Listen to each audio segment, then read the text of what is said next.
Has expired. Mr. Fry. Thank you, Mr. Chairman, for having this hearing. I think it's really appropriate as we begin this Congress that we start with the issue that was settled in November and why the American people chose overwhelmingly Donald Trump to be our 47th president. I'm a little perplexed, though, Mr. Beer, about a statement that you made that Joe Biden made the border and the immigration system better. Nobody believes that. People in their communities, and I'm not going to ask you a question about this, but nobody believes that. And in fact, behind me, the numbers don't lie, sir. Look at the hike under the Biden administration of illegal migrants coming into this country. And he fixed the problem or made it better? I don't think so. And I would also remind you, and for people watching back home, that it didn't get better. In fact, in September of last year, Chairman Green of the Homeland Security Committee released a press release talking about a letter that they received from ICE that nearly 650,000 criminal illegal aliens were currently in ICE's non-detained docket, roaming free in the community. That means that they were picked up, processed, had their criminal backgrounds obtained by the U.S. government, and released into the interior of this country. 15,000 homicides, 20,000 sexual assaults over 100,000, burglary, larceny, and robbery, 60,000, traffic offenses, 126,000, kidnappings, 3,500. The list goes on. And so nobody actually believes, sir, that the immigration system got better under Joe Biden. So real quick, Mr. Fabricatory, Mr. Newman, and Ms. Vaughn, I'm gonna go down the line here and ask a couple questions. When Joe Biden terminated the Remain in Mexico policy, did that lead to a decrease in illegal immigration, sir? No, it did not, sir. Ms. Vaughn? No. Mr. Newman? No. When Joe Biden halted construction of the border wall on day one of his administration, did that lead to a decrease in illegal immigration in this country, Mr. Fabricatory? It did not decrease illegal Ms. Vaughn? immigration. No, sir. Mr. Newman? No. When he terminated the asylum cooperative agreements with Guatemala, El Salvador, and Honduras, did that lead to a decrease in illegal immigration? No. No. No. When he bastardized parole authority and changed the law himself, did that lead to a decrease in illegal immigration? No, sir. No. Got worse.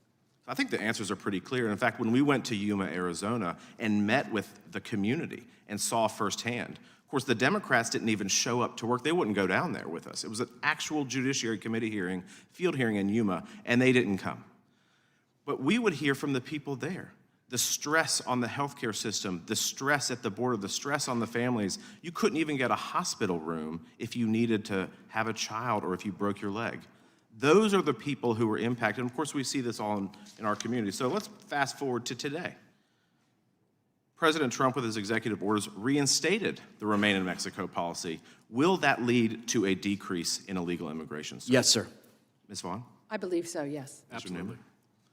Will completing construction of the border wall and funding our immigration services down there, will that lead to a decrease in illegal immigration? It will help decrease illegal immigration. Ms. Vaughn? As long as there are no policies to undermine the deterrence. That's the key Yes. point. Yes, ma'am. Yeah, it's a Mr. key Newman? tool to help. Will designating cartels and gangs as foreign terrorist organizations lead to a decrease in illegal immigration? Yes. I hope so. Yeah, I hope so. Will terminating categorical parole programs lead to a decrease in illegal immigration? We absolutely will. Definitely. Yes. Mr. Newman? Will terminating the use of the CBP One app, which I think was described by somebody on this committee as the Disney Fast Pass for illegal immigration, will that lead to a decrease in illegal immigration? It will. It was full of fraud. Yes. Yeah.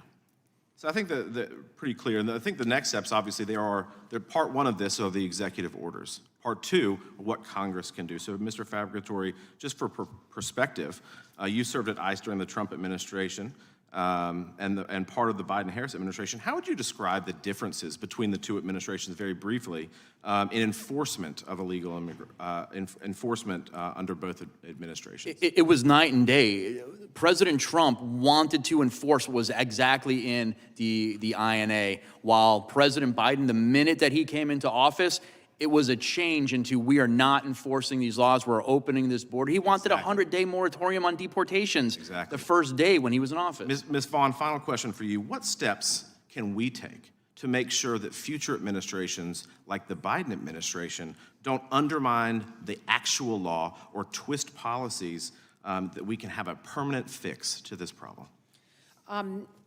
In addition to funding immigration enforcement, to rewrite the rules on some of these programs and discretionary authorities to give out work permits and categorical parole or attempt categorical parole. And also, I think to get better control and restore integrity to our legal immigration system. Because that, when people know that there are loopholes that exist, they come to try to take advantage of them. Thank you. Close the loopholes, gentleman's well time said, has and I yield expired. back. Thank you. Mr. Nadler.